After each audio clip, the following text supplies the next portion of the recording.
स्वामी जी मेरा मूड आजकल गड़बड़ हो गया। ये मूड क्या होता है भाई? मूड माने विचार। तो अब क्या होगा, मैं वेट कर रहा हूं ये मूड ठीक हो। यानी तुम विचारों के गुलाम हो, कभी विचार ठीक होंगे, कभी गड़बड़ होंगे, कभी ठीक होंगे। अगर आपका मन ठीक है, नरक में बैठे आप स्वर्गीय सुखों की अनुभूति करेंगे, और यदि मन गड़बड़ है तो स्वर्ग में बैठे आपको नरक की यातनाएं मिलेंगी। तो इसीलिए हमारे शास्त्रों ने भी इस पर महत्व दिया, और व्यवहारिक जीवन में भी अनुभव में आता है कि मन का कितना बड़ा महत्व है। लेकिन ये मन क्या है और कैसे कार्य करता है, इसकी जानकारी प्राय लोगों के पास नहीं।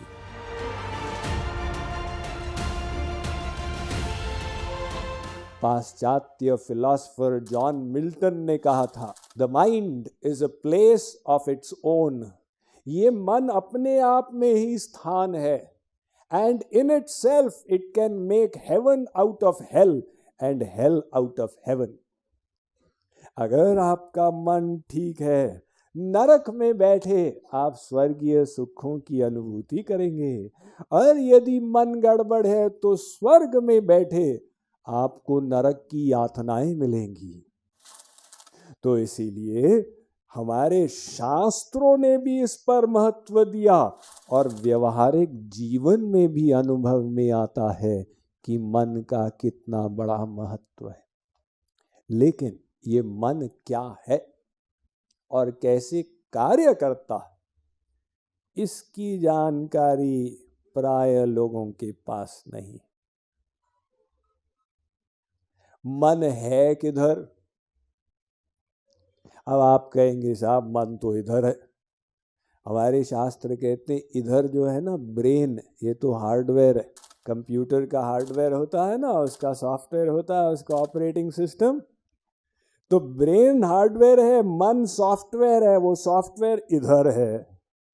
इसलिए प्रेम में, खार में आपको हृदय में कष्ट होगा।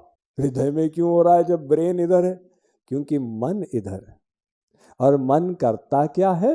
एक मशीन है जो विचार उत्पन्न करती चली जाती, यानी मन निरंतर विचार उत्पन्न कर रहा है। तो विचार भी ऊर्जा यानी शक्ति के छोटे छोटे पैकेट्स ऑफ एनर्जी है। जैसे वायुमंडल में ऊर्जा है, अब आप उसको देख नहीं सकते, लेकिन किसी का मोबाइल अगर साइलेंट मोड में नहीं है तो प्रवचन के बीच में बज पड़ा। कैसे बज गया? वो तरंगे थी वायुमंडल में, उसके माध्यम से फोन कॉल आ गई।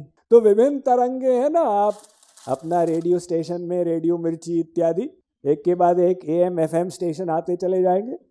तो ये तरंगे सब हैं यहाँ पर। ऐसे ही हमारे विचार भी तरंगों के समान हैं। अब वो विचार, ये मन जो है वो हमारे शरीर पर प्रभाव डालेंगे। तो फॉर्चुनेटली फॉर अस, भगवान ने मन को ऐसा बनाया है, गीली मिट्टी के समान है, आप उसको जैसे बदलना चाहें बदल सकते। इसलिए संभावना है हम जैसे भी थे हम सदा ऐसे रहेंगे, जरूरी नहीं। अपने अंदर परिवर्तन ला सकते। गीली मिट्टी को आप जैसा आकार देना चाहें दे सकते हैं। आप अगर दिन भर इंडिया और साउथ अफ्रीका का मैच देखेंगे तो रात में स्वप्न में क्या होगा? विराट कोहली और महेंद्र सिंह धोनी आएंगे। और यदि आप दिन भर भागवत सुनेंगे तो रात में क्या होगा? वही ध्रुव, प्रहलाद, अम्बरीश स्वप्न में घुस जाएंगे। यानी आपने मन को जहां लगाया, मन वैसा ही तदाकार तद्वत हो गया। इसमें खतरा भी है और संभावना भी है। अपने आत्मोद्धार की संभावना है। समस्या ये है कि हमने उसके साइंस को सीखा नहीं। इसलिए जैसे जब पहले टीवी आया था ना, तो उसका चैनल का एक स्विच हुआ करता था, आप में से कुछ लोगों को याद हो, तो उसमें वो पुरानी टेक्नोलॉजी थी।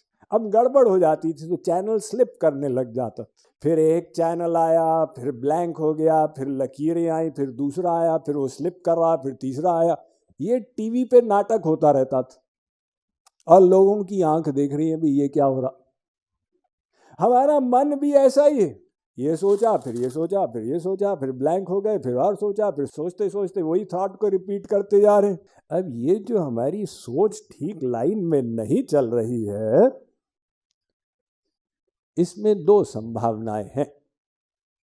देखिए, अगर गाड़ी गड़बड़ चल रही है, इधर उधर इधर उधर, तो दो संभावनाएं, या तो मशीनरी गड़बड़ हो गई, एक्सेल रॉड स्नैप कर गया, तो स्टीयरिंग का अब व्हील पर कंट्रोल नहीं रहा, वो ड्राइवर ठीक ठाक है लेकिन वो कंट्रोल नहीं कर पा रहा।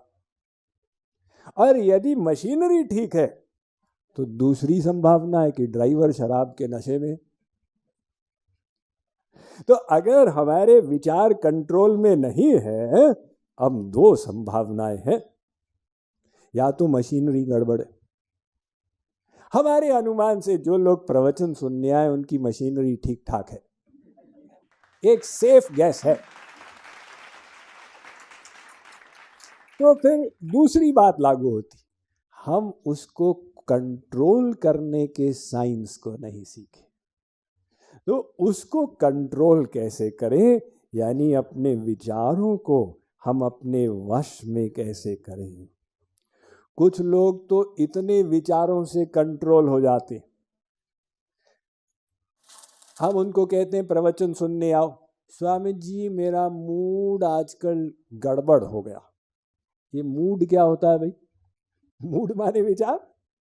तो अब क्या होगा, मैं वेट कर रहा हूं ये मूड ठीक हो, यानी तुम विचारों के गुलाम हो, कभी विचार ठीक होंगे, कभी गड़बड़ होंगे, कभी ठीक होंगे।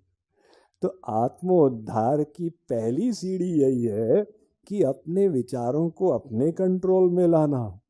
अगर तुम मूड कंट्रोल नहीं सीखोगे तो रोलर कोस्टर के समान ऐसे ऐसे चलते चले जाओ। भक्ति में भी लोग ये बोल देते, भाई आजकल तुम ढीले क्यों हो गए हो? स्वामी जी वो थोड़ी सी आजकल भावना कम हो गई, भगवान के प्रति भी गुरु के प्रति भी। तब मैं वेट कर रहा हूं भावना बढ़ जाए। तो तुम्हारा कोई इसमें प्रयत्न नहीं है? नहीं, मैं वेट करता हूं, मूड आए फिर मूड जाए, फिर मूड आए फिर मूड जाए। तो ऐसे लोग तो कभी परिवर्तन नहीं ला सकते। पहली स्टेप यही है कि भाई हमें अपने विचारों की जिम्मेदारी लेनी है। हमारे विचार जैसे हैं, मैं उसके लिए जिम्मेदार हूं और मुझे उनको ठीक करना होगा।